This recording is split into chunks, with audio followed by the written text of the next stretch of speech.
Oh, we're going to get started. Yes, sir. Let's go. Let's do you it. guys just did the most amazing sound check we've ever heard. And that ate into all of our time, and 100% worth it. I recorded a bunch of it. Hopefully you don't mind me putting that out.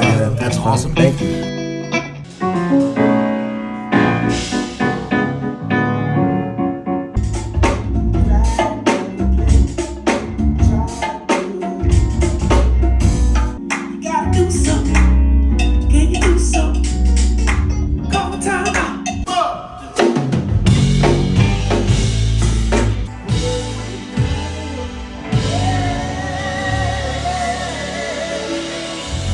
Welcome back to Bands You've Never Heard Of. This is part 2 of our episode about the Psycodelics. Yeah. Pretty groovy funk band from South Carolina. I'm JR. This is Gary. Hey, What's up, y'all? And so here's where we stand, right? Gary has known about you for less time than me. I've been living with you for weeks. I just introduced Gary to you guys, so he's heard a few of your songs in your sound check. Yeah. Okay. And I have to tell you this. We just came from rehearsal. Nice. Y'all, So- yeah, you was telling me you. And Yes. y'all made me want to quit.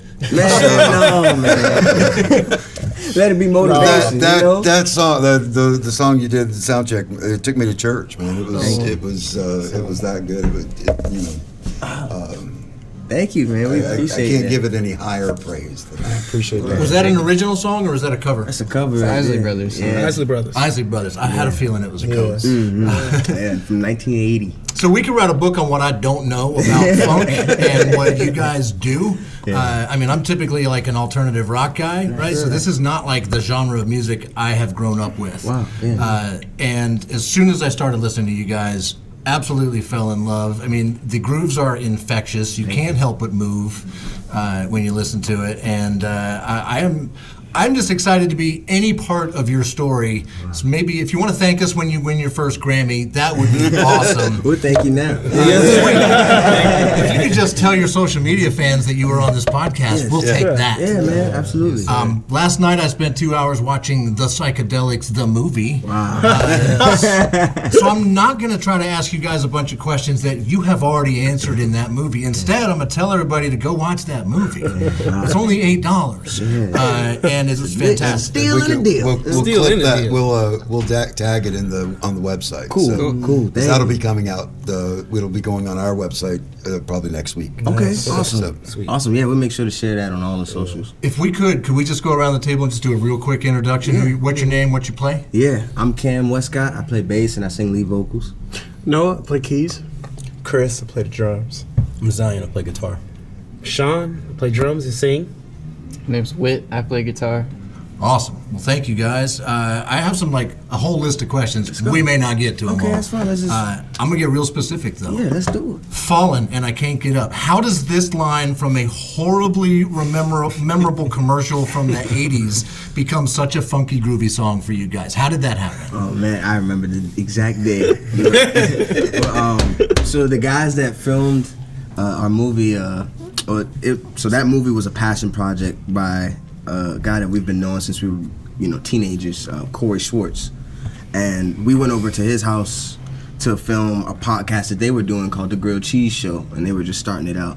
And while we were over there waiting to get set up, Sean started singing Falling and I Can't Get Up. Just like, just the same way you hear it on the record. Falling and I Can't Get Up. And we just started jamming on that for like at least 4 minutes before we came up with the Someone Call Life Alert. And I was like, Someone Call Life Alert. And we just ran that for another 4 minutes. And that's as simple as that. And then we messed with a bunch of different grooves for that song. And we used to play like a James Brown, just classic Sex Machine, or anything that he does in D over that. And we ended up settling on the groove that you hear on the record. You could always mash it up with 1-800 Cards for Kids. No. Or what's Liberty?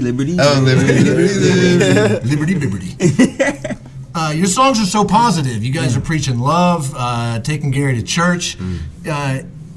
Deeper question, is that a hard choice to make sometimes? No. Do you ever feel like you just want to make an angry rocker? I mean, even if it's angry, it's like there's a a pure passion behind it. I feel we try to eliminate darkness. You know, whatever kind of darkness could creep in. If it is a slow burning rock song, you know, we try to put some light in there somewhere, whether it be Noah's keys, you know, or like a beautiful guitar solo and switching over to major, you know, and now we talking theory, which you don't gotta get too deep, but you know. He'll know what you're talking about. Yeah, I barely know how to play drums. So yeah, man, but you know, we always try to find the light in whatever music we're playing. Well, that's great. I'm glad you brought that up because that was kind of my question. How many of you all have been to music school? Myself, Noah, Chris. For a little bit. You don't have to know your whole he didn't life, watch the man. movie. He went from middle school to high school. He talking about a little bit. Well, And college. What am I talking about? Nigga, your whole life. we went to a middle and high school in Charleston called School of the Arts. Oh, okay, yeah. And along with Chris, we were band majors. I met Cam when I was a senior. He was a freshman coming in. I had been there from 6th through 12th grade, and you were too, right? Yeah. Chris? No, just a little bit. Okay. Well, you see what I'm saying? But here's the thing. And college. But here's the Don't thing. forget You know, college. when people say music school, it's like I was a band major. I played bass clarinet. You know, everything piano I taught myself. Selfish. And then when I graduated, I stayed at the college and went to College of Charleston, and I did study jazz piano there for about 2.5 years. And then I realized that, you know, I had to make a choice in staying and finishing the degree and going through the education route, which is a great thing, but it wasn't what I wanted. And I was realizing that the time that it was taking to get there was preventing me from investing in the opportunities that were coming to me. And like joining Doing what you really wanted to do. and joining an indie rock band and traveling the country in a 40 Econo. Yeah, and the band. That's what it's all about, really. Yeah, seriously though, yeah. That's living. But seriously, when you're asked that question again, a little bit, doesn't know. I'm a dropout. Usually when like my friends go, I went to music school. Oh yeah, you did what? Yeah, I was there for 3 weeks. It's like We've interviewed bands that did that to Yes. us. Like, oh, I went to this school, and we're like, and then like, yeah, I dropped out. I was there for a month. I did the online course. I made it almost a semester, you know, that kind of thing. I got a question for Whit. You said in the movie you felt early on like you were worried you wouldn't be able to keep up. Oh goodness. But your guitar really freaking stands out, dude. Thanks. I read a book on the way over here about how to play guitar. Well, apparently it worked. How long did it take you to not feel that way? Or do you still feel that way? Sometimes I feel like that, just because all the vocabulary and experience that Noah, for example, has. From all his school. Yeah, exactly. I say the same exact thing all the time. Man. I'm like, hey man, what's that chord? He the only one that gonna know. He'll help me through it. It's a B flat, sharp 11 with a minor 9 on top of it. Yeah, all of that stuff. But after the first year, I was very, very comfortable with just jumping in and trying to figure it out, and that's how you learn. So I'd say a year maybe. It's hard to say though. The only reason you guys qualified to be on our show, it's called Bands You Never Heard Of, was because you have fewer than 100,000 streams on Spotify of any one song. Yeah. Your numbers are going up since I started looking. So Sweet went up like 10,000 streams since I started looking at it just in the past couple of weeks. Nice. You guys are moving. And I mean, I think you're not past 100,000 yet because you've just released one album. Here it is right here. Please keep off the grass. This is my copy. Yeah. I will ask you to sign it later. We absolutely. I would love that. Again, because for when you guys are getting Grammys, I'll be able to show everybody. It seems like you're going to far surpass these numbers. What do you guys? I heard in the movie what other people think you guys are capable of, right? People mentioned Grammys, selling out Madison Square Gardens, like all of that's in your movie, but you guys didn't all say that. Yeah. I want to know what like your aspirations are. Like, what do you see as success? When do you feel like we're there? What y'all think? Zion, what you think since you the new one? Yeah. Zion is new to the band. I mean, me and we were talking about MSG a couple days, like yesterday, right? 2 nights sold out at MSG, at least 2 in a row. 2 nights. You know what I'm saying? Nights in a row. Hair. Yeah. It's essential, isn't it? You know what I'm saying? Yeah. Yeah. That's just something like That's a good goal. Yeah. Or when you That's a real can goal. fly across the country instead of driving across the country. Yeah. Without worrying about how much the flight costs. Yeah. When we can Or if all, your stuff will show up. Oh yeah. oh, Get my broken. gosh. You know? Yeah. Yeah. Go ahead. When we can all individually take care of ourselves and potentially a family, you know, off of this original music, I think I would die happy, you know, knowing that we achieved something so many musicians and artists and bands, you know, go through hell to get to, and, you know, just don't make it for whatever reason. You know, the world isn't a kind place. But I think with the music, you know, the idea of what we're doing is something that people of all ages and all races and everyone can just really relate to. So I think that's played and contributed to the success thus far.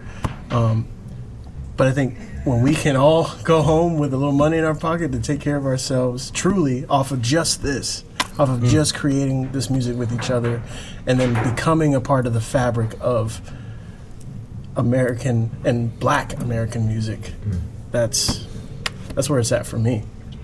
And we're on our way. and that's on the way. Definitely on my way. In the works. Anything to add to that, Sean? Yeah. Where you want to go, man? You've been quiet over there. Where you want to go? Sold out stadium tour. Sold out stadium. Football stadiums. I'm talking all of them. Baseball, football, yeah. amphitheaters, all the big ones. Man. Yeah. Smallest one gonna be Fenway Park. Man. Yeah. Well, that is the smallest one. So, yeah. Exactly. Exactly. So since he took the guitar question, I'm going to go with the drummer question. So how it is, because I mean, you guys are like synced to a level that I haven't seen. I haven't been around too many, because it's more of a drummer percussionist. It's more of a drummer and a drummer, you know. Yeah. And so, how does that feel? How do you give and take? Is it just strictly by feel, or Man. do you actually work it out? You start, man. You start, bro. You start. For me, it's just like, it's a spiritual experience for me, you know, just playing for God and then just listening to each other, really. Just like, I'm not trying to like play better than anybody. I'm not trying to like play over anybody. I'm just listening. And I'm just like, man, like, how can I, because Sean is just such a phenomenal drummer. He's one of my favorite drummers in the world. You know what I'm saying? I listen to him play and I'm just like, I'm learning something every time, you know? And just, I'm always thinking, how can I make what he's doing sound even better? You know, or what would he like to hear that he can't physically play because he doesn't have 4 arms? You know what I'm saying? Like, how can I like complete Sometimes that? it sound like it. Yeah. Well, that's what I was going to say. It sounds like one drummer with 8 arms. But I'm just always just serving. Just serving, man. Just how can I serve this? So that's how I think about it. For me, man, you know, it's a connection that me and Chris have, you know, that you don't get with everybody. You know, you go to sheds and you go to these, you know, these musician meetups and open mics and things, and you sit in with other people you never met before. And sometimes it works, sometimes it doesn't work. But for Chris, it has always worked. Yeah. There has never been a moment where I was like, I don't know what we did tonight. That has always worked. We always locked. You know, we Even call if it the throw rest of away the the band- key. Even if the rest of the band mess up, I know they looking at each other like, that's all right. So do you, always works, does man. that free you up to play a little less because you know 100%. he's gonna, Because I'm singing also. Yeah. I do a little bit of lead also, so it definitely frees up a lot. It just allows me to stay here. You know what I'm saying? And he takes care of everything else. Sometimes even the crash. You know? Yeah, I try to just make his job as easy as possible. Yeah. And we do that on both ends. and that's an important thing with a drummer. We've been together for now 18 years. 18 years. That's what's up, That's man. awesome. Listen, man. All right, y'all. 18 years. That's the Gotta minimum. put it 18. That's the minimum. And Gary doesn't know this because he didn't watch the movie, but Cam, you started off as a drummer? Yes. How often do you still get behind the kit, or is that just a thing of the past, or what? I try to play as often as I can. I saw. I swear, bro. He's crazy. Yeah, when the opportunity presents itself, I try to play as much as I can. Me and Sean just played at a drum shed like a week ago. The homies. Yeah, with some Chris friends came through. back home, and Chris was there. I missed him. Like I got there, and he had just left maybe 10 minutes before. Yeah. But yeah, we try to do that often. I try to stretch that muscle, if you will, because I still love drums a lot, and it's, to me, the rhythm is as important as the melody. Every bit. Yeah. So yeah, I try to stick with it. You guys submitted songs for Tiny Desk the last couple years. We watched those videos on the podcast, and loved it. Did you hear from them? Like, what is that process like? Did you get any kind of feedback at all? No, it's kind of ruthless, because you sign up, you submit it, and there's 5,000 other people. No exaggeration. There's last year they had 5,300 something. Entries that they had to go through, and to get 12, right? Yes. Yeah. Right. So you're going, and then from those 12, pick the one. So recently they've started doing it where they have different people that are a part of the NPR and Tiny Desk team, and they give their favorite picks, so that there's a little more shine on folks that might not get in that final 12. So I think it's like a total of 35 bands, like between the 8 coaches and judges or whatever, and the main judge is the creator of the Tiny Desk concert out in DC, and so they go through all of this stuff, they pick their favorites, and then they post videos on YouTube, and that's when you find out if you've been chosen. I was going to ask if you actually ever, do you just go into the ether if nothing happens, or do you actually find, I got this far? Exactly. Yeah. So cool. There was people that got chosen on the reviews, top 5 favorite, Tiny Desk by the judges, but they didn't make it to the final 12, but they got a lot of exposure just being on the live stream that they do on YouTube, Facebook, Instagram, all that stuff. And then you get your final 12, and it's really just up to the judges at that point. It's not a voting process like a democratic kind of process, Right. You know what I'm saying? It's the guys that put it together and they say yay or nay. Yeah. So I think last year the Philharmonic won, which that's like, they're kind of soulful too. They got a soulful thing, but they had real high production. It was real dope. Real dope. And then their Tiny Desk was great too. Well, your Tiny Desk video was perfect for our podcast, because we got to see everybody that was in the band at that time, how you play together, and that really cool studio. Is that where you actually record? Yeah, that's where we record everything. That has a nice vibe. Oh, to yes, it does. Yeah. Yes, it does. From the first time we went there, it was like, Coast Records. Gotta be the spot. Shout out to Matt Zutel. Our friend, Zutel. an engineer, he was actually filming that video for us. Okay, you're just behind the camera? Yes, sir. Does a job. Yeah. I was excited because I saw my amp there. That's right. It's Bagheera. That's in the hilarious. background. That's a nice amp too, man. It seems like you guys are more of a family. Yes. Is there like a leader of the band? Like when it comes down to, all right, a decision's going to have to be made, is there one person that makes it, or do you always make these decisions together? How does that work? Normally I'm the leader, but I bring the things to the guys to make the decision together. You know what I'm saying? So it's like I might put the question in the group chat, but everybody answers the question, and with that is how we make the decision. Okay. So when it comes to like posters, sometimes I leave that up to the artist that's designing the poster, and nobody has a say. I don't even have a say.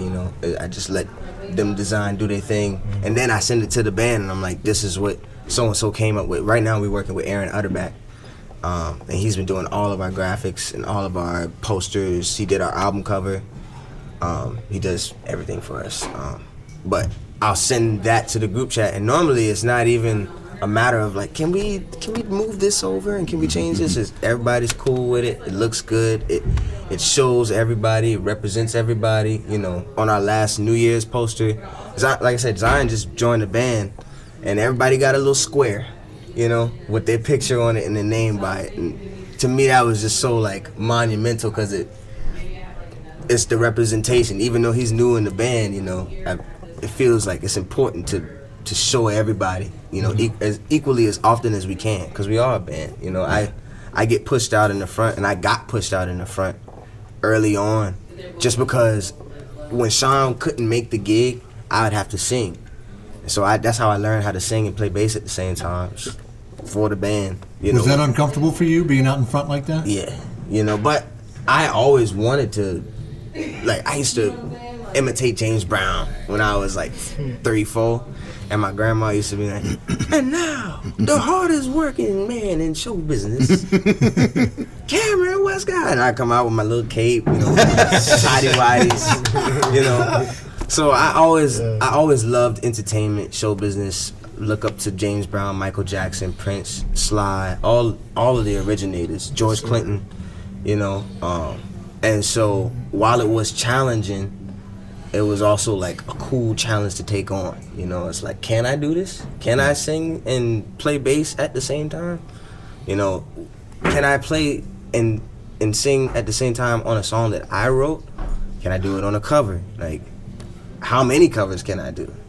Yeah, which do you find more difficult, singing on your own stuff or on the cover? Yeah, because when the cover is written as it is, but when it's your own stuff, you're thinking about all the different ways you could play it because you know it in your head. But that can mess you up because you going through too many different avenues, Whereas the record, I mean, you can venture off, but the record is written as it is, like if that Ozzy Brothers song we was playing, there's parts in there that are essential to the song sounding the way that it does, having the power that it does. And so whether or not I want to sing it a certain way, or not have to sing it this way. You channeled some Sly in the middle of that one, so. Thank you, man. Thank you. We all love those guys, and gals, the Brides of Funkenstein and Paulette and Betty Davis and Aretha Franklin, the funk, soul, R&B, it don't matter which side it is. Like, we dig it all. We dig rock, we listen to a lot of rock and a lot of, like, 80s pop, like Steely Dan. Like that doesn't sound like pop, but it was, No, I can see you guys getting into some Steely Dan because that's pretty complex stuff too. I mean, you guys the Hall & Oates, like we love that stuff. Michael McDonald, the Doobie Brothers. Well, now you're going into yacht rock. Exactly, but that's the line is blurred. Our first yacht rock. The line is blurred. You're right. Yeah, no, we go all over. Jimi Hendrix, John Lee Hooker. And I grew up on like Wilson Pickett and soul music, so it's all in there. Yeah, and then these guys gospel, and so sometimes we like Sean, myself, Noah. We have the old gospel, the traditional gospel, and they bring a lot of the new gospel. I won't say chops, but it's the flavor, like. Because I don't like all the chops that's happening in the gospel necessarily. I like the old gospel. Exactly, I'm sorry, but I'm old. So, man, but that stuff is pure. Yeah. You know what I'm saying? There's no theatrics in it. Yeah, that's the difference. But there is. Yeah. The comparisons to Prince happen a lot, right? I mean, like, you've got... The Minneapolis. It's obvious, right? Like, we don't need to go into why that happens. I'm curious, do you guys cover Prince every show, or do you not do that? Is that too obvious, too on the nose? Sometimes we do. I noticed you covered a Prince song, I think it was in the credits of the movie, Ahead, is that right? Yeah. We ain't did that in a minute. We got to bring that back. It's a good one. Yeah, we do some Prince Do you covers. ever do any Sly? Or any? Because I see a lot of Sly. Yeah. The thing is, we don't do a lot. So, like, there's maybe 3 Prince songs that we do, and it might not get done in a set, It could be a set of 2 hours, and we might not do no Prince. Might not do no Sly, But we might do some Parliament.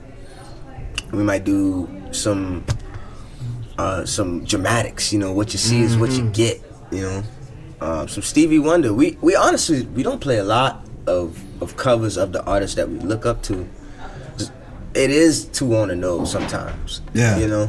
And you don't have to cover Prince for people to make that connection. Right. Yeah. That's why we thought you might not either. Yeah. I mean, people ask us all the time, like, man, can y'all please do Purple Rain? That's like the Black Freebird. Yes, it is the Black Freebird. Wow. I never thought about it. Wow. Right That's there. crazy. Yeah. I'm glad that worked. No, man, that's the truth right there. That's what it is. Purple Rain, man, or that that little red Corvette. I'm just You know, and that's not that I don't like the songs, but it is. It's too overplayed. Yeah, you know. I had a feeling. Thank you. Yeah, man. For confirming. And I want to be respectful of your time. I know you got a show to prepare for. Man, you know what? We're not getting dressed. And nobody's coming in and kicking us out. No, and they're man. not doing Let's keep it going. All right, cool. Yeah. What exactly makes you guys feel like lucky motherfuckers? You know what's funny is that song is like not positive, but a lot of people take it positively. You know? It's sarcastic. Yeah, it's like I'm so happy. You didn't get that? I did not pick up sarcasm. I'm thinking this is like the ultimate of positivity. No. Yeah, it's like was- I'm so happy to be crying over you. Yeah. I'm so happy to be dying over you. It's dealing with like a person that has this level of arrogance about them that they don't see, you know, the other side of the relationship or lack of relationship. You know, like, and Kim, like, singing in the persona of this individual of like, I'm going through all of this, you know, to appease you, to be with you, and you know, and like you're the lucky one. Yeah, You know, really. But yeah, too. Yeah.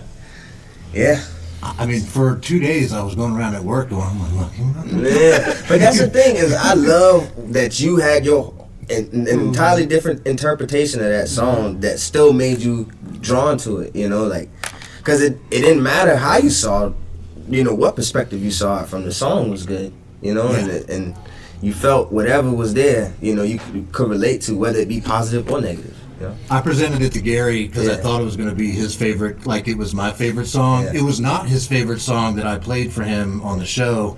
His favorite was the first song that I played, Lady Lady Love. Love. Oh my God. And then at 2 a.m. last night, I was at the end of your movie watching you guys play that live with all of the false endings. Yeah. Oh my! Am I going to get to see that tonight? Is that like a standard thing you guys do every night, or is that just for special occasions, or what? Yeah, you know, we spruce it up and we try to, you know, I try to keep the guys on their toes, so I might do it. I might do it on a song that we never do it on. You know, I might just say on the one, and that's it. And if you don't catch it, you wasn't listening. You know, but they always. We used to catch have it. They hand always catch it. signals. We're gonna do it Oh, yeah. times. We're gonna do But it. I It's can't just take- gonna go until we decide not to. I can't take my hand off the bass. He's a lot got of his the hands times. full. Yeah, so I'm like, I'm like. You need another arm for that. Yeah. If I had three, then I'd be something. Yeah, it'd be something. I just need an arm to fist pump the whole time, you know? Never take your guitar off too early. Don't turn off the keyboard. Don't take a sip of water. They're taking their in-ears off, their monitors, unplugging everything. You hear that guy? Good God! It has happened before. Yeah. Waste a whole beer before you Pop that one, though, dude. Pop that one. It takes 15 seconds for my keyboard to turn on. Whenever I turn it off, it's just like. Yeah. You gotta do whatever you gotta do. I think I'd kind of wait until the house lights were up to turn it off, and then just. Yeah, but I keep the guys on their toes, but they always catch it. You know, it's fun too that way. You know, because every night is different, and I feel like a lot of people say that, and that's not really the case all the time. But like, it really is a different show every night. You know, it's a different set list. We have transitions for different songs into different songs, and then we have transitions for the same song into a different song. So there's all different variations and transitions that we got worked out to where we can go from any song into any song. You know? Wow. Yeah. You guys have a good manager because he just gave me the 1 minute warning. Man, I didn't even see him. So Yeah, that's how good. Yeah. Max has been a pleasure to work with. Yeah, she's So amazing. big shout out to him for lining this up. Yeah. One last question: new music coming? Like when are we going to see like the follow up to Please Keep Off the Grass? 100% springtime. Yes, sir. 2026. 2026. sir. Sweet. Is he already recorded? Yes. Oh, yeah. Yeah. Oh, I'm so excited! I'm so excited. Yeah, It's gonna be it's good. It's gonna be good. Well, guys, thank you so much for being a part of our little show. If you could tell your fans that you were, Absolutely. or tell Max to tell your fans, or whoever does your socials, they're I doing actually handle all the You're the man? socials. Yeah. please post about it, Yeah. because you're not only supporting our little podcast, you're also supporting all of the other bands that people have never heard of that we are trying to support. Yeah. And more people will hear of more of these bands, and they'll come, they'll rise up. We'd like to be the tide that floats all the Man, boats. thank y'all for doing what Yes, y'all sir. doing. Thank y'all so much. Dope. Y'all Appreciate championing the artists, So Yeah, I mean that's our thing, man. Yeah. It's just we're definitely like we're all in this together. That's right. This is not a competition who sees who gets where first, and it doesn't. That's worthless. Yeah, exactly. Man. We can all get there, and that's all that matters. We're going to stick around and watch the entire show, because I think we have to get to Ladybug. Yeah. And I'm going to take this home and play it for my girlfriend. And we'll sign it. Yes, Yeah, I'll break the seal on that, and I'll get you. I would love that. Yeah. Thank you guys so much. Thank y'all for having us. thank you. man. This is Seriously. bands you've never heard of. We'll be back next week with another band, but for now, tonight, it's the Psychedelics at the Southern in Charlottesville, currently on their winter tour. This is only stop 2, so you've got more shows to see. And thank you guys. Enjoy your travels, and Thank have you. a great show tonight. Thank you. sir. Travel safe. Yeah, thank you. Cut. That's it. All right, man. Thank y'all, man. That was Thank you great. guys.